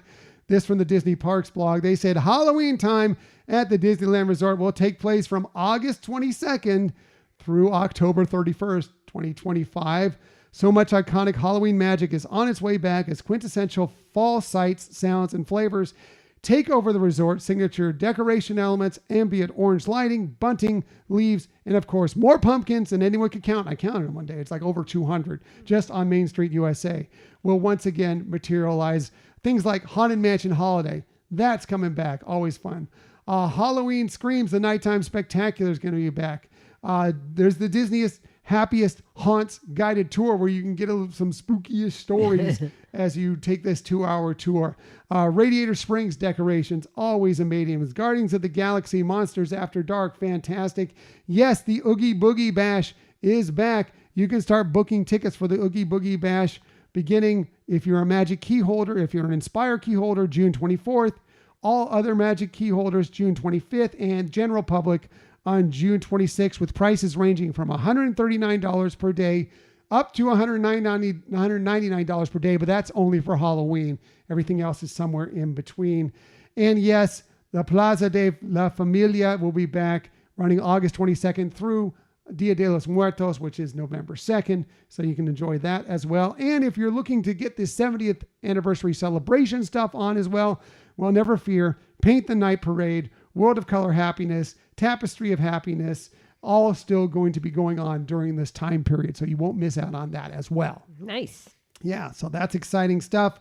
I'd go more into it, but we're running late. So let's move on to the next thing. Pixar headed to Europe this week to showcase its upcoming slate of films, including one that we knew nothing about prior to this announcement. From Variety.com, they say Disney and Pixar reaffirmed their commitment to France's Annecy Animation Festival, a world-class event the studios now use annually to deliver exclusive news and preview screenings to a global audience of animation films. For one thing, Pete Docter, the chief creative officer of Disney and Pixar, was out there. He unveiled this whole lineup, including like a 27-minute look at Elio, which is coming to theaters next week. And apparently fans really enjoyed that screening of it. They got to tell you a little bit more about Hoppers, which is coming in March of 2026. Apparently, that's going to be about a character by the name of Mabel, a young girl who's trying to save her pond near her, and decides, as you do, to steal a technology and insert her consciousness in a robot beaver. And she learns all about the animal world and conservation and everything else, and that's fascinating. And then finally, they also gave a glimpse of Toy Story 5, Toys versus Tech, confirmed Tom Hanks, Tim Allen, Joan Cusack, all the way back, playing their roles. Apparently that's going to follow 8-year-old Bonnie as she finds this new toy, her new tablet, and now the toys have to deal with something else that's distracting her from playing with them. So that's interesting. And then finally, we learned about a brand new movie that we had never heard of before, Gato, which is releasing in June of 2027. They'll be returning to Italy along with filmmaker Enrico Casarosa, who did Luca from Italy as well. And there will be this one is going to be kind of following this cat named Nero, who doesn't quite know his place in life. He's a black cat. The superstitions have followed him. Then he falls in with apparently another feline mob boss and gets into trouble with them. So that gets him into a friendship with a street artist, Maya, who kind of leads him through, and they have this unexpected friendship and gets him to kind of find his purpose. But more importantly, they showed some concept artwork for this, and it has an interesting look to it. And apparently I thought maybe that was just kind of storyboard art, but no, that is apparently going to be the animation style. It's going to be a cross of kind of 2D hand-painted textures along with cutting-edge CG animation to create this brand new animation style, which I'm fascinated to find out more about. Yeah, it has such a unique look to it, and I think that's something that some people have commented on, that some of the animations kind of have a generic look to them, and this definitely deviates from that in a good way. For sure. So very excited for all this slate of movies, but that one really fascinates me and can't wait to see that coming up here in 2027. So that's it for the Disney stories of the week. What? Michelle has a Disney story. We're long, Michelle. It'll be Quick, very short. quick. It's just an announcement that was during the same time. The Walt Disney Animation Studios chief person, Jared Bush, revealed that Ron Clements is returning to Walt Disney Studio Animations in an advisory role as a mentor. And I just think that's really exciting. I was going to give you some quotes, but yes, we're running late. But I think it's exciting that, he has done so much, really being involved in the renaissance of Disney animation and being involved in so many great films. It'll be wonderful having him on that team to help really mentor the new people who are coming up with films in Disney animation. If there's a movie you love from the 80s, 90s, 2000s, there's a fair chance that Ron Clements, along with John Musker, was a part of that film. And it's good that he's going to be part of the Disney animation team once again. Right. He had retired right after his work on Moana. So, but this is exciting news. Yep, very much so. So that's it now for the Disney stories of the week. However, we never leave you without giving you some sort of tip that might help you on your next vacation. And when we do this, we always start with Michelle because she's amazing, fantastic, all things good in the world. She does the best research. She definitely has the best lists. She also always has the very best tips. So let's get to it. Here's Michelle's tip of the week. Well, my tip of the week really has to do with, they have that right now running at Walt Disney World, Cool Kids Summer, and they have different activities. If you're staying at the resorts, they have more character greetings. They have little gift bags for kids as they're checking in. But for anybody going to the park with family, with kids, at each park, they do have a little flyer that is called Fun for Families with Kids. And it's a little guide map, smaller than what you would see the other guide maps in the sense of its height. But it does give some great pointers specifically for family with kids, what attractions would be more kid-friendly and things that kids would like. And it's just easy to pick up, and it has on the back a little scavenger hunt that kids can actually check off as they do different things. Like, this one is for Disney Hollywood Studios. It's like dance with a Disney pal or sing with Elsa, things like that. Each park has their own. And I just recommend that they're usually situated by the same location as the guidebooks. Pick one up. And it's really helpful. Yeah, and really fun, and the kids will enjoy it. And there's also a lot of, they list a lot of the character meet and greets in there too, as well. So, yes, first time we've seen it, but that is really, really cool. I'm glad that exists. Yes. So, Michelle's tip, always the best tip, especially this week. Well, it is every week, but especially this week, because my tip this week is simply, we found this out from a cast member. If you're going to The Little Mermaid, go see The Little Mermaid, a musical adventure, and you're getting the queue and you see a long queue and you're not sure whether you're going to make it into the next show or not. Well, a cast member pointed out to us that there is a trash can right at the end of that queue. And if you are right around that trash can, you're on the fence on whether you're going to make it in or not. So if you're beyond outside that trash can, you're not making it into the next show. You need to decide if you want to wait until the following show after that, which will be another 30 minutes. So that is up to you. But if you're within that trash can sign, you're probably making it into the show. So just kind of a stopping point, a guide point, so you can kind of plan out your day if that show is on your radar on your next visit to Disney's Hollywood Studios. Exactly. That's it for this week. Next week, well, we're delving into themed Disney dining. We love themed Disney dining, and we're going to be discussing a few of our favorite spots to be immersed in the amazing atmosphere as well as the fabulous food. We've talked about this in the past, but some new spots have come around, so we're going to talk about maybe our lists have changed. There's some new favorites. Our lists always change. And also maybe we'll talk about some spots that we know that are coming that we are looking forward to experiencing at some point as well. But that's all coming on this next week's episode, right, Michelle? Looking forward to it. Me too. As for this week's show, thank you for listening to this week's show. We appreciate you. Of course, the best place to find this show is on our own website, HyperionAdventuresPodcast.com. Also, we're on social media. We're on #AlwaysTwitter at Hyperion Podcast, and Blue Sky also at Hyperion Podcast. Facebook, Instagram, and Threads at Hyperion Adventures Podcast. If you are on Facebook, come on over and join us for some good, positive Disney energy fun on our Hyperion Adventures Facebook group. Also, we're on YouTube. If you want to find us there, we're at Hyperion Adventures Podcast. And if you ever want to contact us for any reason, please hit us up at our Gmail account, HyperionAdventuresPodcast.com, at gmail.com. I'm rambling too quickly. I'm missing things. And if you want to get some additional Hyperion Adventures fun, we obviously have, as Tom mentioned, our Facebook group of Hyperion Adventurers, and we have a newsletter that we've put in some additional news items that we might not even have time to discuss on the show, and want to welcome all our new subscribers. Yep, it's all full of Michelle-ness, so thanks to all our new subscribers, all our old subscribers, and hopefully you, our future subscribers. And thank you for listening to another episode of the Hyperion Adventures Podcast. We look forward to sharing some time with you again next week.